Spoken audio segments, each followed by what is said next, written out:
Srila Prabhupada. Where do I start from? He is so multifaceted that it becomes difficult to narrow down his achievement to just a few minutes.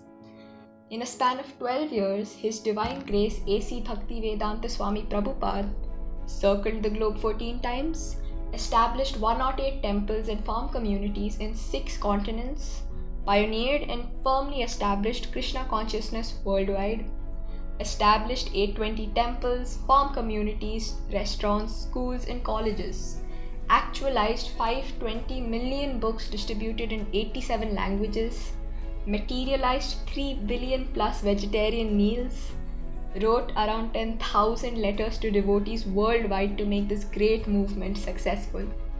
And most of these were accomplished at the age of 70.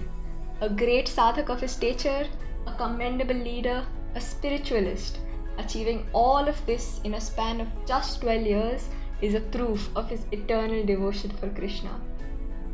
Today, ISKCON facilitates the world's largest vegetarian food relief program, has acquired the midday meal scheme of the Government of India and feeds 14 lakh children every day, has taken forward the movement that Bhaktivedanta Swami Prabhupada visualized and started in a number of hospitals, educational institutions, temples, free food distribution projects, eco-villages, and many other projects all over the world.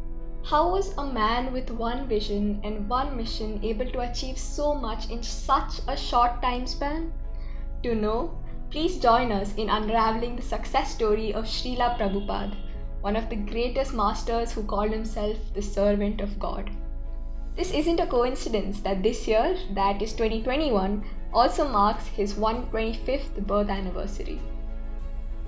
On 13th August 1965, A.C. Bhaktivedanta Swami Prabhupada set sail from India for the United States. He possessed only a handful of rupees and a trunk filled with his translations of ancient Sanskrit scriptures. In the years to come, the impact of his journey to the West would be felt around the world and would touch the lives of millions of people.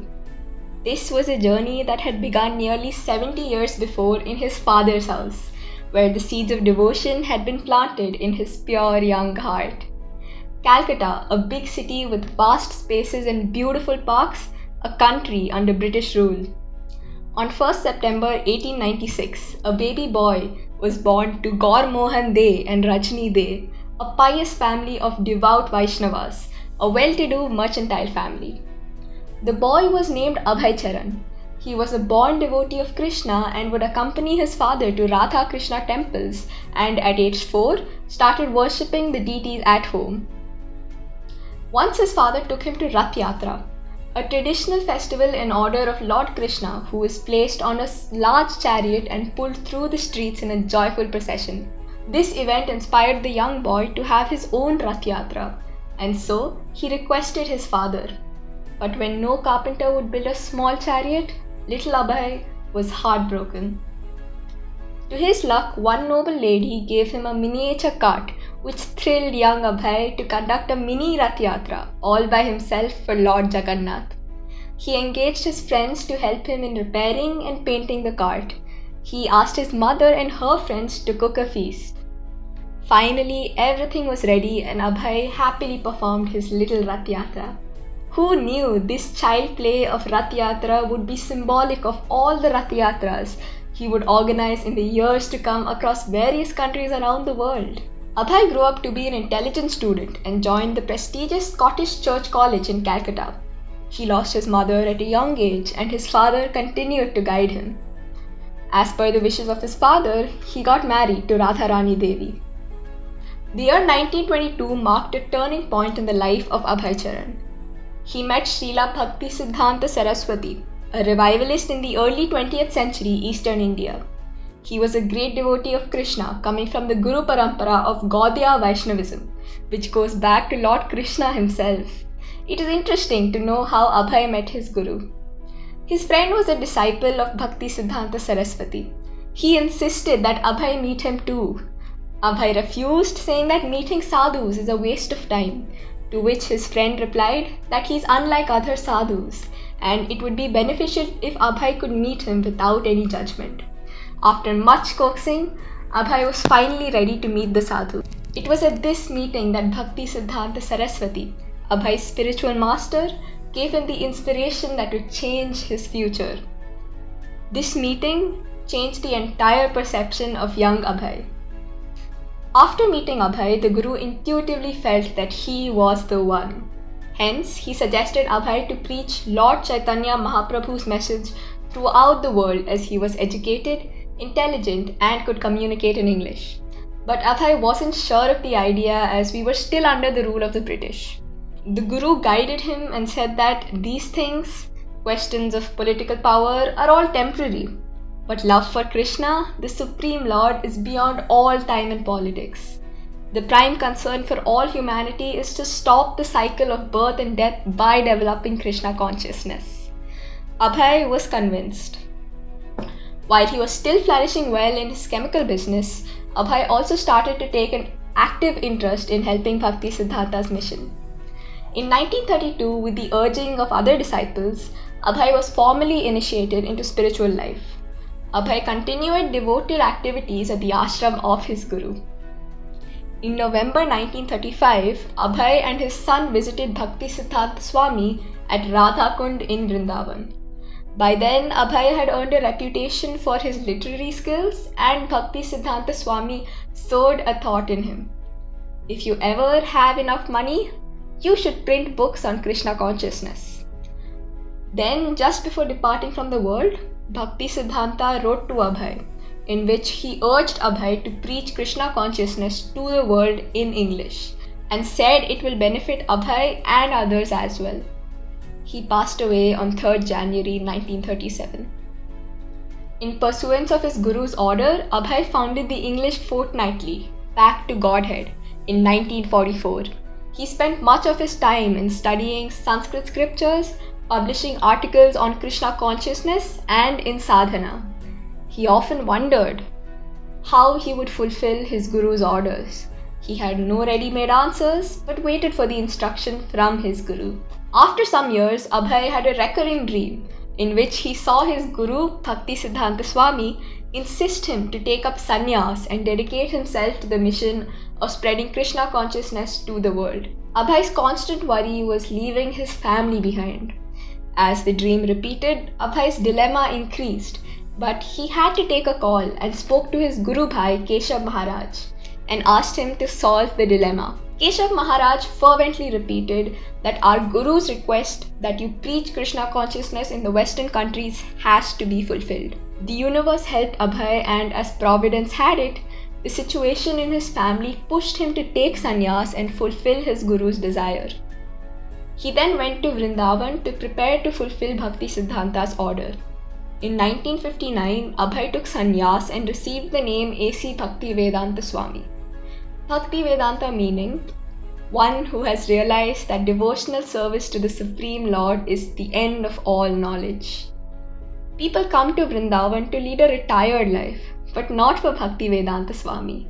Here in Vrindavan, he spent his time in devotional chanting, service, and began his monumental work of translating the scripture Srimad Bhagavata, which he called the cultural presentation for the re-spiritualization of the entire human society. Despite hardships, he often left Vrindavan to travel to Delhi to print his magazines and books. He wrote 3 volumes of the Srimad Bhagavatam and personally handed over the copies of Srimad Bhagavatam to the then Prime Minister Lal Bahadur Shastri. Sumati Murarji, chairman of the Scindia Steamship Company, sponsored the print expenses of Bhaktivedanta's books and also arranged his passage to America. Bhaktivedanta Swami, a lone mendicant, 70 years old, traveling halfway across the world, his only resources being the message he carried and his unflinching faith in his Guru's words. The voyage on Jaladuta proved to be a great challenge, with storms and rough seas. He endured seasickness and suffered chest pain, and in the next 2 days had 2 heart attacks. He felt that another heart attack would end his journey and prayed to Lord Krishna. That night he had a vision of Lord Krishna. The Supreme Lord said, Do not worry, nothing will happen to you. Strangely, the next day, the sea became calm and Bhaktivedanta Swami regained his strength. On 17 September 1965, Jaladuta arrived at Boston Harbor. On board, Bhaktivedanta wrote, "My dear Lord Krishna, you are so kind upon this useless soul, but I do not know why you have brought me here. Most of the population here is absorbed in material life. How will I make them understand your message? I can simply repeat your words, and if you like, you can make my power of speaking suitable for their understanding. I have no devotion, nor do I have knowledge, but I have strong faith in the holy name of Krishna. I have been designated as Bhaktivedanta, devotion with knowledge. Now, if you like, you can fulfill the real purport of Bhaktivedanta." And he signed as the most unfortunate, insignificant beggar, A.C. Bhaktivedanta. After arriving in New York City in September 1965, Srila Prabhupada struggled alone for a year to establish the Krishna consciousness movement. He lived in a simple way, lectured whenever and wherever he got an opportunity, and gradually began to attract a small interest in his teachings. On 2nd February 1966, he brought a reel-to-reel tape recorder for $54.02. On the 19th and 20th of February, he recorded his introduction to Gita-Upanishad. In July of 1966, Srila Prabhupada founded a spiritual society intended for worldwide participation. He called it the International Society for Krishna Consciousness, abbreviation ISKCON, ISKCON. At the time of incorporation, Srila Prabhupada had not attracted even one committed follower. In New York's Tompkins Square Park, under a big tree, Srila Prabhupada chanted the Hare Krishna mantra, and gradually many people joined him in his kirtan. This tree is still preserved as a monument and is considered to be of spiritual significance. On 8 September 1966, Srila Prabhupada conducted the first initiation ceremony in a storefront. By 1967, Srila Prabhupada was ready to expand his mission beyond New York to San Francisco, Los Angeles, Boston, Buffalo, and then on to other countries. He sent his disciples to London, where contact was made with George Harrison from the pop group The Beatles. George Harrison became very interested, and he released a record of chanting which reached the #1 position in the UK popular music charts. This exposed millions of people to the Mahamantra and greatly pleased Srila Prabhupada, who flew into London and personally met George.